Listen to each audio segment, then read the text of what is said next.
Palouse Hills, Washington, October 1885. The wind came off the Snake River with a sharp, clean edge, carrying the scent of frost and dry bunch grass. On a low rise overlooking a sea of rolling, wheat-colored land, a man was doing something no one had ever seen before. The man was Owain Pritchard, late of Snowdonia, and the object of his attention was the derelict carcass of a 14-foot Studebaker sheep wagon. It sat not on wheels, but propped up on a rough cribwork of scavenged timber, looking like a beached ark. He wasn't fixing it. He was gutting it, then dressing it in a way that made the other men who passed on the track below stop and stare. He was stuffing its walls with wool. Not just any wool, but thick, greasy, compressed bats of it, forced between the wagon's iron ribs. Edmund Conklin, the district sheep buyer, pulled his horse to a halt, his face a mask of commercial skepticism. Conklin was a man who understood contracts, grazing rights, and the precise dollar value of a well-fleeced ewe. He did not understand this. With him were Jedediah Morse and Silas Croft, two ranchers whose opinions carried weight. "Pritchard," Conklin called out, his voice carrying easily on the thin air. "What in God's name is that?" Owain paused, a wooden peg in one hand, a mallet in the other. He looked down at them, his expression unreadable. "A house," he said, his Welsh accent clipping the word short. Morse let out a short, barking laugh.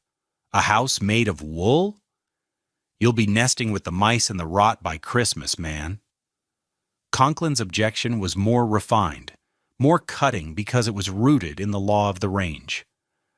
"That's an abandoned wagon, Pritchard. The 1880 Stock Grazing Act is clear. A wagon pulled off its running gear for a permanent dwelling on public land is considered abandonment. The district will have it broken for parts by April. You're building a home that will legally cease to exist in the spring." He smiled thinly. "You'd be wiser to build with sod. At least the government can't haul dirt away for scrap." Silas Croft, a man who had lost 2 children to a winter lung fever in a poorly chinked cabin, just shook his head slowly. "It's foolishness. A man can't live in a wagon through a Palouse winter. The iron frame will pull the very heat from your bones." He turned to Conklin. "The man's mad." Owain Pritchard offered no argument. He simply turned back to his work, picked up another dense bat of fleece, and began methodically packing it into the wall cavity. The rhythmic tap of his mallet against the wooden peg was the only answer he gave. What did this shepherd from the mountains of Snowdonia understand about thermal bridges and the hidden power of dense wool that the most experienced, most successful men on the Palouse had missed entirely? The answer to that question would not be found in legal acts or common wisdom, but in the brutal, unforgiving physics of a Washington winter. If you stick with us, I promise you will learn exactly how a forgotten shepherd's trick, born in the windswept fells of northern England, could turn a metal-framed box into a furnace of survival at 50 degrees below zero. Subscribe to our channel for more stories of forgotten ingenuity, and let us know in the comments, what's the cleverest makeshift solution you've ever seen someone build? Owain Pritchard was not a carpenter. He had no gift for the complex joinery of a log cabin, the precise angles of a salt box roof. He was not a farmer, attuned to the subtleties of soil and seed. He was, to his core, a shepherd. His hands understood the heft of a well-balanced crook, the slick, greasy feel of a fresh-shorn fleece, the particular weight of a pregnant ewe. His memory was not of floor plans, but of fell land, the sponge of peat under his boots, the taste of wind-driven rain, the smell of a peat fire mixed with lanolin that clung to his clothes. He was a man whose knowledge was written in the behavior of sheep and the bite of the mountain wind. He had come from Caernarfon, where the mountains pressed down to the sea, bringing with him his wife Bronwyn and their 2 children, Rhys and Anwen. They had come for the promise of land, of a flock they could call their own on the vast open ranges of the American West. What they found was a landscape more brutal and alien than any Welsh mountain. Their first winter in the Palouse, spent in a hastily rented line shack, had nearly broken them. It was a cold that was different, a dry, piercing cold that seemed to find its way through every crack and pore. Owain remembered the small, terrible details of that winter with a clarity that still chilled him. He remembered the horsehair shaving brush left by the basin one morning, frozen solid in midair, its bristles fluffed into a dark, hard spike. He remembered Bronwyn bringing in the flannel shirts from the line, where they stood up on their own like sheets of colored tin, so stiff they could be snapped in two. The worst was the pump. The heavy iron handle, a simple, reliable machine, had betrayed them. The intense cold had caused the iron to contract at a different rate than the small brass set screw that held it in place. One morning, with a sharp crack that sounded like a gunshot in the frozen stillness, the screw popped out of its housing and rolled away, lost in the snow. The handle was useless. For 2 days, until a neighbor helped him fashion a replacement, they had to melt snow for water. A slow, fuel-hungry process that filled their tiny cabin with a damp, clinging chill.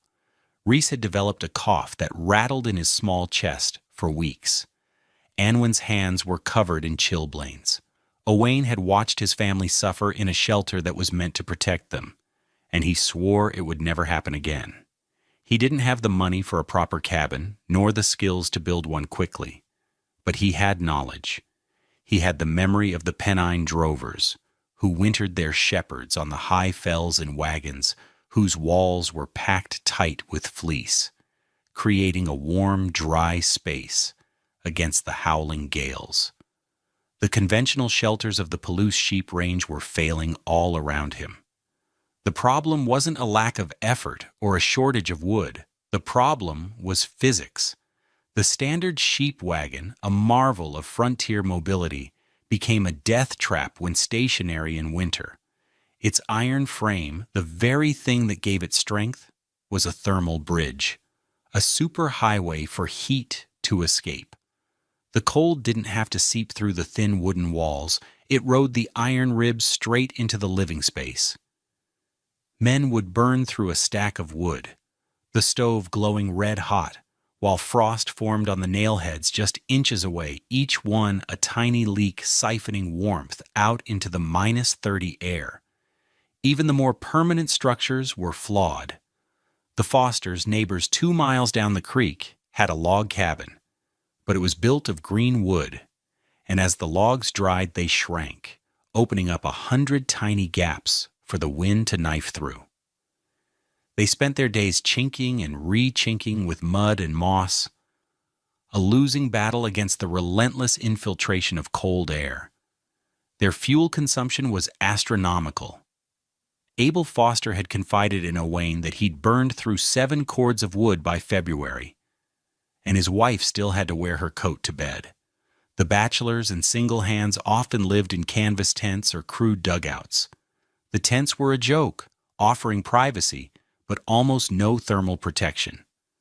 Silas Croft had tried to winter in a heavy canvas wall tent and had woken one morning to find his water barrel frozen solid and his breath a cloud of ice crystals that fell like snow on his blanket. He abandoned it and moved into a crowded bunkhouse for the rest of the season. Dugouts were warmer, borrowing insulation from the earth itself, but they were damp, dark, and prone to a musty chill that settled deep in the lungs. Every one of these shelters failed because they misunderstood the enemy.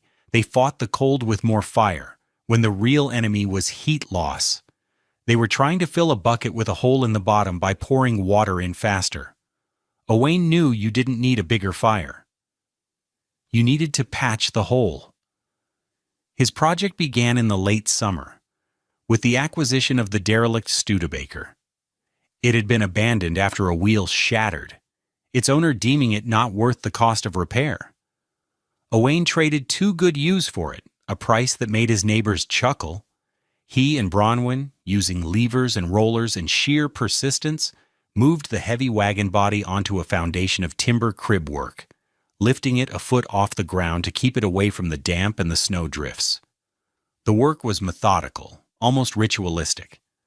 First, he stripped the wagon down to its bare skeleton of wood and iron. He removed the rotten canvas top and the splintered interior planking. He stood for a long time just looking at the iron ribs, the very conduits of cold he intended to defeat. His first step was the inner skin. From a scrap pile behind the general store, he bought a stack of old, heavy iron stove tiles for pennies on the dollar. These were the thick, cast-iron plates used to protect wooden walls from the heat of a wood stove. He drilled and fastened them to the inside of the wagon's ribs, creating a solid, dark, metallic interior. It was slow, hard work, each tile heavy and awkward. Conklin rode by during this phase. "Lining your icebox with iron, Pritchard? You'll freeze faster than a side of beef." Owain just wiped sweat from his brow. "It holds the heat," he said, and went back to his drilling. Next came the heart of his design, the insulation. He didn't use the clean, valuable fleece from his own clip.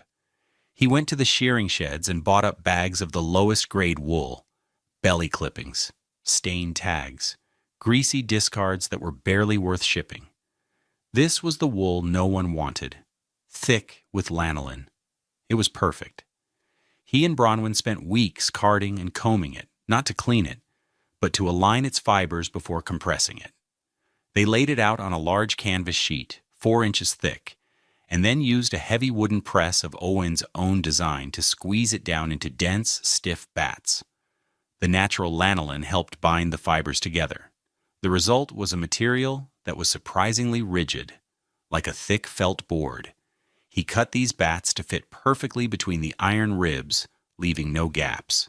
He pegged them in place with small wooden dowels, creating a continuous 4-inch thick layer of insulation that covered every square inch of the walls and ceiling.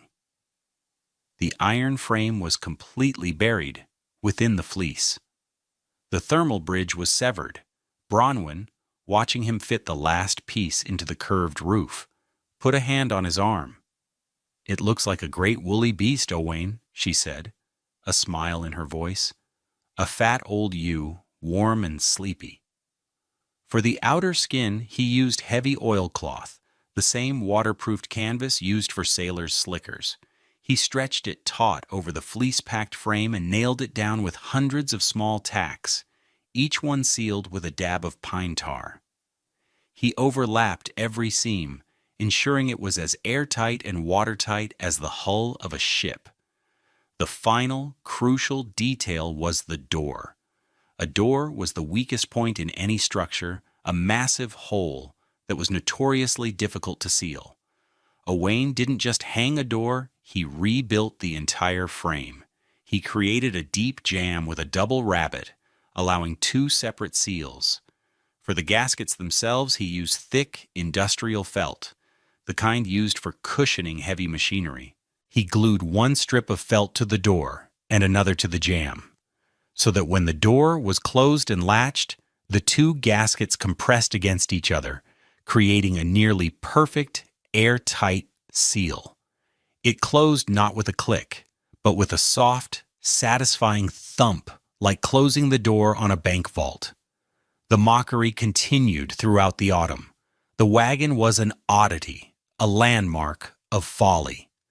Pritchard's Folly, they called it, the woolly box. Conklin made his legal pronouncements a regular feature of his visits to the area, reminding anyone who would listen that the structure was temporary, illegal, and would be dismantled come spring. Owain never argued, he just kept working. As the first snows began to fall, he installed a small, efficient sheep herder's stove inside, its pipe venting straight up through a carefully sealed metal collar in the roof. He moved his family in. The interior was strange, the walls of dark iron giving it the feel of a furnace chamber, but it was theirs. It was small, Barely 100 square feet for 4 people, but it was a fortress of wool. The science behind Owain's woolly fortress was as elegant as it was simple. The great failure of frontier construction was its ignorance of the thermal bridge. Heat doesn't just float through the air, it travels through solid materials, and some materials are far better conductors than others. Wood is a decent insulator, air is an even better one, but metal, iron in particular, is a superhighway for heat energy. A single iron bolt running from the inside of a cabin to the outside can suck more warmth from a room than a square foot of uninsulated wall. The iron frame of a standard sheep wagon was a skeleton of cold, conducting the brutal exterior temperatures directly to the thin inner skin, bypassing the wood or canvas walls entirely. No matter how hot the stove, the frame was constantly working to chill the interior air and every surface it touched. Owain Pritchard, through tradition rather than formal education, understood this implicitly. His entire design was a systematic attack on the thermal bridge. The first and most critical element was the 4 inches of compressed sheep fleece. Wool is a miracle of natural engineering. Each fiber has a natural crimp, a tiny sawtooth-like structure that traps air. A fluffy wool blanket works by trapping millions of tiny pockets of still air, which is an excellent insulator. But Owain wasn't just trapping air. He was creating a dense fibrous barrier. By compressing the wool into 4-inch bats, he created a material with an R value of approximately R4 per inch. His 4-inch wall had an R value of R16. For comparison, a standard 6-inch log wall from the period, depending on the wood and chinking, would have an R value between R8 and R10. Owain's thin-walled wagon was, thermally speaking, almost twice as effective as a log cabin. Crucially, this insulation completely encapsulated the iron frame, breaking the bridge. The iron was no longer connected to both the inside and outside. It was just a structural element buried deep inside a warm blanket. The second element was the inner skin of iron stove tiles. This was a stroke of genius that Conklin and the others mistook for madness. They saw iron and thought of cold. Owain saw iron and thought of thermal mass.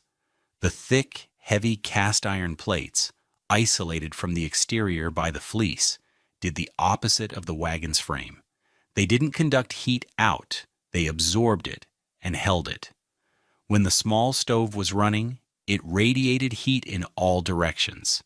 The air warmed up quickly, but the iron tiles warmed up slowly, soaking up BTUs like a sponge. When the fire died down to coals overnight, the air would begin to cool, but the tiles would then begin to radiate their stored heat back into the small space, maintaining a stable temperature for hours. It was the same principle as a masonry heater, but on a miniature scale. The third piece was the outer skin of oilcloth. This served as a continuous, sealed air and vapor barrier. Much of the heat loss in a conventional cabin came from air leakage, drafts. The wind would force cold air in through 1,000 tiny cracks, while warm air escaped. Owain's oilcloth shell, with its tarred seams, was virtually airtight. No wind could penetrate it. It also prevented moisture from the outside from getting into the wool insulation, which would have ruined its effectiveness. Finally, there was the double felt gasket on the door. In a tiny, well-insulated space, the single largest point of failure is the entryway. Owain's meticulous door seal provided an R value of around R2.5, which seems small, but across the critical seam of the door, it was the difference between a drafty hatch and a sealed portal. His system was complete. He had defeated conduction with the fleece, managed radiation and thermal storage with the iron tiles, and stopped convection and air leakage with the oilcloth and felt gaskets. He hadn't just built a shelter, he had engineered a passive thermal envelope. That November, the weather turned. It began not with snow, but with rain. A strange, warm front rain that fell into a world already frozen. For 3 days, a steady, miserable drizzle coated every surface. Every branch, every blade of bunch grass, every fence wire was encased in a layer of clear, heavy ice. The ice grew thicker by the hour until it was an inch and a half deep, a crystal armor locking the landscape in its grip. The delicate beauty of it was a lie. The weight of the ice was immense. Cottonwood branches, unable to bear the load, cracked and fell with reports like rifle shots. Then, on the 4th day, the front passed, the sky cleared, and the temperature plunged. It dropped to 10 below zero by nightfall, then 20 below, then 30. For 9 consecutive nights, the official reading at the district office never rose above minus 34 degrees. The world was silent, brittle, and viciously cold. This was the winter test. In the Foster's log cabin, the ice-laden logs contracted, opening up new cracks. The moisture from their breathing and cooking froze instantly on the interior walls, coating them in a thick, white layer of rime frost. They burned wood constantly, living in a small bubble of heat around their stove, while the corners of the room remained at freezing temperatures. In the bunkhouses, men slept with everything they owned piled on top of them, their mustaches freezing to their blankets. The simple act of going outside was a risk, the air so cold it hurt to breathe. Livestock suffered, huddling together for warmth, their coats frosted with ice. Several ranchers lost animals, frozen standing in the fields. Inside Pritchard's Folly, a different reality prevailed. The little sheep herder's stove put out a steady, gentle warmth. The iron-tiled walls absorbed the heat, radiating it back as a pleasant, even warmth that filled the small space. There were no drafts. The air was still and dry. The only sound from outside was the occasional deep groan of a tree branch surrendering to the weight of the ice. Bronwyn sat on a stool, mending one of Reese's socks. The needle in her hand was warm. Her fingers were nimble. In their old shack, any piece of metal left for a few minutes would become too cold to touch. Reese and Anwyn were asleep on their small cots, covered by a single wool blanket each, breathing easily. They were not huddled, not shivering, just sleeping the deep, untroubled sleep of warm children. The ultimate proof came from a simple, domestic ritual. Owain was a good shepherd. The brutal cold did not excuse him from his duties. In the middle of the night, he had to go out and check on his flock, especially the bellwether, to ensure they were safe in their sheltered coulee. Before he left, Bronwyn ladled a portion of caul, a thick Welsh stew of lamb and root vegetables, into a glass jar and placed it on a small shelf built against the iron-tiled inner wall, a few feet from the stove. Owain bundled himself in every layer he owned and stepped out into the night. The cold was a physical blow. It took his breath away. The door sealed behind him with its soft thump. He was gone for over an hour, his lantern a tiny, moving star in the vast, frozen darkness. When he returned, his beard and eyebrows were white with frost, his face numb. He stamped the snow from his boots and unlatched the door. A wave of still, dry warmth greeted him. He unwrapped the scarf from his face, his skin stinging as the feeling returned. He walked over to the shelf. The jar of caul was not just unfrozen. It was not just warm. When he opened it, a small puff of steam rose into the air. He picked it up. The glass was hot to the touch. He ate his portion standing up, the hearty warmth of the stew spreading through him. In every other sheep camp across the Palouse, a shepherd's midnight meal was a brown, frozen jelly of a stew, carried in a saddlebag and thawed piece by piece in his mouth. Here, in the woolly wagon, it was a hot meal. The vindication, when it came, was not sought by Owain. It arrived by accident, carried on the back of the very weather that had proven his design. In early January, with the glaze of ice still thick upon the ground, Edmund Conklin sent one of his hands, a young man named Tom Garrett, to inspect Owain's early wool clip. Conklin was curious. Despite his public dismissals, about the condition of Pritchard's flock. Garrett set out in the buyer's heavy freight wagon, its iron-rimmed wheels struggling for purchase on the treacherous, icy track. He was halfway to Owain's camp when it happened. As the wagon crested a small rise, one of the wheels slipped into a frozen rut. The wagon lurched violently. There was a sharp, metallic crack. The wagon slumped sideways, its front axle dropping to the ground. Garrett climbed down to inspect the damage. The kingpin, the main pivot bolt that connected the front axle to the wagon's frame, had snapped clean in two under the strain. He was stranded miles from the nearest ranch with the temperature hovering at 20 below. He cursed, his breath pluming in the frigid air. Then he looked up and saw it. A thin, steady column of smoke rising from the strange, rounded shape on the nearby hill. Pritchard's Folly. With no other choice, he began the long, cold walk. He approached the wagon with low expectations. He expected to find a miserable, shivering family huddled around a stove in a smoke-filled, frosty box.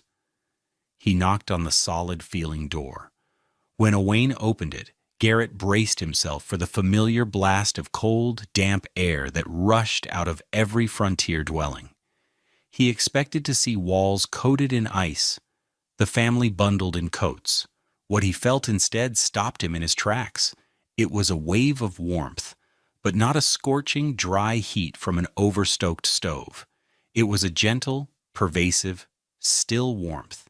It hit his face, and the ice frozen in his beard and mustache began to melt and drip almost instantly. "Kingpin snapped on the buyer's wagon," Garrett mumbled, still processing the sensation. "Need to shelter. Maybe fashion a new one if you've a piece of iron." "Come in," Owain said simply, stepping aside. Garrett stepped across the threshold. The door closed behind him with that strange, soft thud. The silence was the first thing he noticed. The howling wind, a constant companion for weeks, was gone. The interior was dim, lit by a single lantern, the walls a dark metallic grid. The air smelled faintly of wool and cooking, not of wood smoke and damp. The Pritchard children were on the floor, playing with small wooden animals, wearing nothing but their shirt sleeves. He expected to feel cold radiating from the walls. He reached out and placed his bare palm flat against one of the iron stove tiles. He was expecting a surface that would feel like a block of ice, one that would suck the heat from his hand. It was warm. Not hot, but distinctly, undeniably warm to the touch. He stood there for a full minute, his hand on the wall, his mind struggling to reconcile what his senses were telling him with a lifetime of experience. The small stove in the corner was burning, but only gently, its door shut tight. It couldn't possibly be producing this much heat. It was impossible. He was sweating.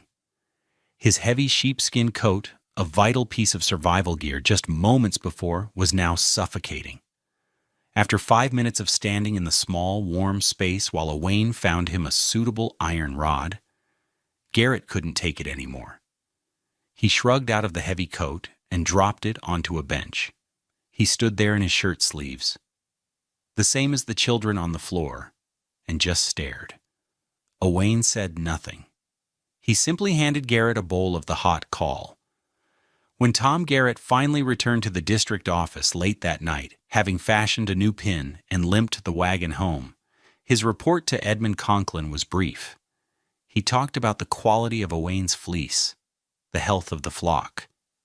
Then he paused. "Edmund," he said, his voice quiet, "that wagon of his, the woolly one." "What about it?" Conklin asked, not looking up from his ledger. "Still standing?" "It's warmer than your office," Garrett said. "Warmer than any cabin I've ever been in. I had to take my coat off. He's not burning half the wood the Fosters are." He looked at his boss. "You said that wagon would be broken for parts. You're wrong. Whatever he's done in there, it works." The men in the room fell silent. Conklin finally looked up, his pen still. The legal argument, the economic threat, all of it seemed suddenly irrelevant in the face of Garrett's simple, sensory testimony. You didn't build a shelter, Owain. You built a lung that holds its breath against the cold. The story of Tom Garrett taking his coat off in Pritchard's Folly spread through the sheep camps like a winter grass fire. But respect on the frontier was one thing, adoption was another. The true spread of Owain's innovation came not from gossip, but from community. The following summer, at a large Welsh Eisteddfod held in Pendleton, Oregon, a cultural gathering of music, poetry, and fellowship, Owain and his family were in attendance. He did not stand on a stage to lecture. He was approached quietly by other Welsh shepherds, men who, like him, had come from the old country and understood the unique properties of wool. The Davies brothers, who ran a flock near the John Day River, and the Jones family, with grazing rights up in the Wallawas, asked him directly. They had heard the stories. On the back of a piece of slate with a shard of chalk, Owain Pritchard sketched the design. He drew the iron ribs of the wagon. He drew the inner skin of stove tiles, explaining the concept of stored heat. He drew the thick, compressed bats of fleece, emphasizing the need to leave no gaps, to completely sever the thermal bridge. He showed them how to build the double-gasketed door. He spoke their language, a mixture of Welsh and English, of sheep and mountains. They understood. By the fall of 1886, 4 nearly identical wool-packed wagons had been built across the ranges of Washington and Oregon, their owners ready to face the winter with a new kind of confidence. What Owain Pritchard had created on that windy hill in the Palouse was, in essence, a high-performance micro-home. His intuitive, tradition-based understanding of heat transfer led him to solutions that modern building science would only codify a century later. His use of a continuous insulation layer to break the thermal bridge is a foundational principle of energy-efficient construction today. His iron tile interior was a brilliant, if unconventional, use of thermal mass to regulate temperature. His airtight oilcloth shell and sealed door anticipated the modern concept of the building envelope, the core of passive house design. He was a man with old-world knowledge solving a new-world problem, and in doing so, he leaped ahead of his time. The genius of Owain Pritchard was not that he invented something entirely new. His true insight was quieter, more profound. He looked at a piece of discarded industrial junk, a broken wagon, and saw not an end but a possibility. The frontier was a place of relentless consumption, of using things up and moving on. Cabins were built from freshly felled trees. Tools were bought new. Land was broken and exhausted. Owain's approach was different. It was one of conservation, of renewal. He didn't build a cabin from new logs. He taught a forgotten wagon to remember its first job, to shelter a shepherd from the storm. He gave it a new skin, a new heart of wool, and a new master who understood its hidden potential. The Palouse Hills didn't reward legal arguments or common wisdom. They rewarded what worked. And the warm, breathing, woolly wagon worked. Thank you for joining us for this story of frontier ingenuity. If you found this exploration of historical engineering as fascinating as we do, please consider liking this video and subscribing to our channel for more content. We'd love to hear your thoughts in the comments. What other old technologies do you think hold forgotten lessons for us today? Disclaimer: this video presents a historically inspired reconstruction for educational and storytelling purposes. The characters, names, and specific events depicted are fictional, but the techniques and scientific principles are based on real historical practices. Any application of these or similar techniques in a modern context should be done in accordance with current building codes, safety guidelines, and professional consultation. This content does not constitute professional, technical, or legal advice.